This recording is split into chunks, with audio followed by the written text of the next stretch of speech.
Salam sejahtera Malaysia. Isu kemarin pastinya yang menggemparkan Dewan Parlimen, Dewan Rakyat. Sebelum itu tagline bagi channel ini, denyut nadi suara rakyat bergema di channel ini.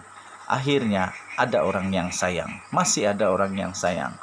Pastinya lagu dulu masih ada orang yang sayang, masih lagi berkumandang di telinga.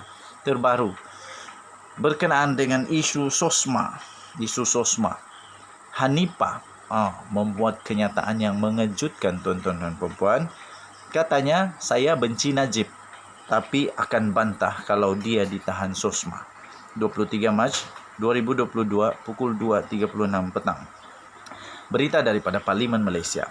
Meskipun mengakui benci kepada Najib Razak iaitu BN Pekan, Hanifah Maidin daripada PH Sepang berkata dia tetap akan menjadi orang pertama yang menyuarakan bantahan jika bekas Perdana Menteri itu ditahan di bawah Akta Kesalahan Keselamatan Langkah-Langkah Khas SOSMA tahun 2012.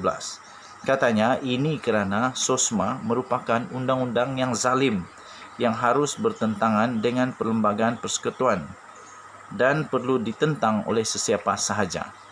Dan tuan-tuan dan puan-puan, untuk pengetahuan semua, buat pertama kalinya Blok Pembangkang telah menang dalam undian belah bagi kemarin yang telah menunjukkan pembangkang menang, iaitu SOSMA akhirnya ditamatkan pada Julai, kalau saya tidak silap, 31 Julai 2022.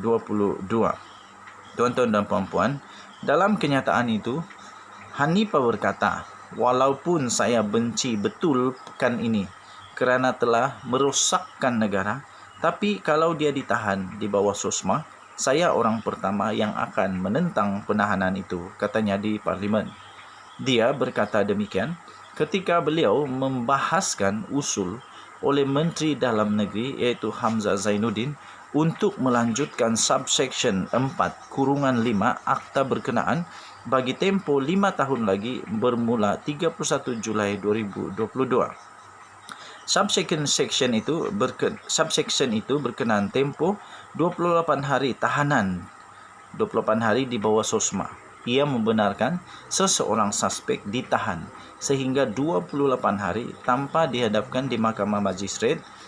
Maafkan saya, di hadapan magistrat, bukan Mahkamah Magistrat, di hadapan magistrat, dan setelah didakwa, suspek akan kekal di penjara sementara menunggu perbicaraan di bawah kanun kesiksaan. Tuan-tuan dan puan, Section 4 Subsection 5 itu mesti disemak semula setiap 5 tahun dan akan tidak lagi terpakai melainkan kedua-dua Dewan Parlimen bersetuju untuk melanjutkan tempoh berkenaan. Ia dijadualkan luput 31 Julai ini jika tidak dilanjutkan.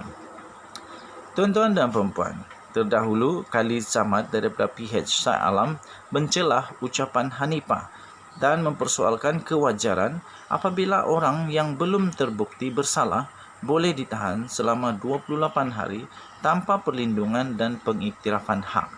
Sedangkan, kata Khalid, orang yang sudah terbukti bersalah di mahkamah masih bebas ke mana-mana disertai pengiring meskipun telah melakukan jenayah besar yang merosakkan negara dan ekonomi. Katanya, walaupun tidak menyebut sebarang nama, dalam tulisan itu, laporan itu berkata, walaupun tidak menyebut sebarang nama, tetapi kenyataan itu jelas merujuk kepada Najib yang telah disabitkan bersalah atas kes rasuah SRC International yang berjumlah 42 juta ringgit Malaysia. Kata Hanifah, SOSMA adalah undang-undang yang zalim, sedangkan Islam mementingkan keadilan diberikan kepada semua, meskipun kepada orang yang dihadapkan dengan pertuduhan. Dia turut membidas Hamzah Zainuddin yang menyatakan pelaksanaan SOSMA itu selari dengan maqasid syariah, bahawa menteri itu tidak faham konsep maqasid syariah serta tidak faham dengan SOSMA. Katanya, tuan-tuan dan puan-puan, baca buku ulama terkenal, baca kitab Arab. Kalau tak faham boleh tanya ustaz-ustaz PAS, katanya kepada Hamzah Zainuddin. Perbahasan akan disambung pada sebelah petang. Dan selepas perbahasan, akhirnya dibuat undian belah bagi dan akhirnya buat pertama kali dah dalam pertama kalinya dalam sejarah undi belah bagi, buat pertama kalinya blok pembangkang menang, dan SOSMA ini akhirnya akan luput ditamatkan dan tidak akan disambung sekiranya ini kekal.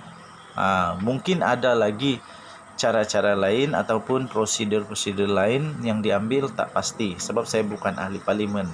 Jadi saya tak tahu, tak pernah baca buku aturan mesyuarat dan sebagainya. Tetapi yang pasti SOSMA sudah menangi oleh pembangkang. Dan kalau saya tidak silap, SOSMA ini sebenarnya pengganti kepada ISA, Akta Keselamatan Dalam Negeri. Jadi sekarang ini dah tak ada SOSMA. Jadi adakah akan ada akta baru yang akan diperkenalkan? Adakah akta baru akan diperkenalkan? Jadi tuan-tuan dan puan-puan, kita harus terima keputusan keputusan daripada undian secara demokrasi di Dewan Rakyat bahawa SOSMA tidak diterima dan blok pembangkang menang, dan majoriti menunjukkan bahawa SOSMA ini tidak bagus, jadi tidak diterimalah. Tuan-tuan dan puan-puan, kita berharap semoga demokrasi di negara Malaysia terus berjalan dengan baik, dan saya juga setuju bahawa macam mana pun perlu ada hak untuk bicarakan dengan adil, dan perlu ada hak untuk membuktikan bahawa tidak bersalah dan sebagainya.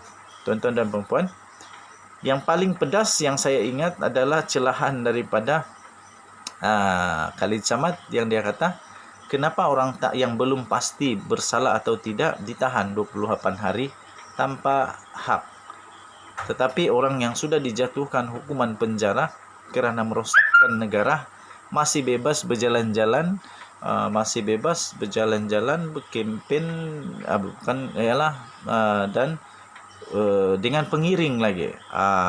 Walaupun tidak dinamakan sesiapa, tetapi dipercayai dakwaan daripada Khalid Samad itu merujuk kepada Datuk Seri Najib Tun Razak. Jadi itu pun sama juga, saya bersetuju dengan mahkamah. Kalau mahkamah masih membenarkan dia, mesti ada dia punya merit, mesti ada sebabnya. Jadi tak apalah, biarkan saja. Tapi yang pasti, kalau nanti dia tetap bersalah di Mahkamah Persekutuan, tak ada lagi dipendekkan, tetap 12 tahun. Jadi tetap 12 tahun, 210 juta denda. Kita jumpa lagi. Denyut Nadi Suara Rakyat bergema di channel ini. Bye-bye.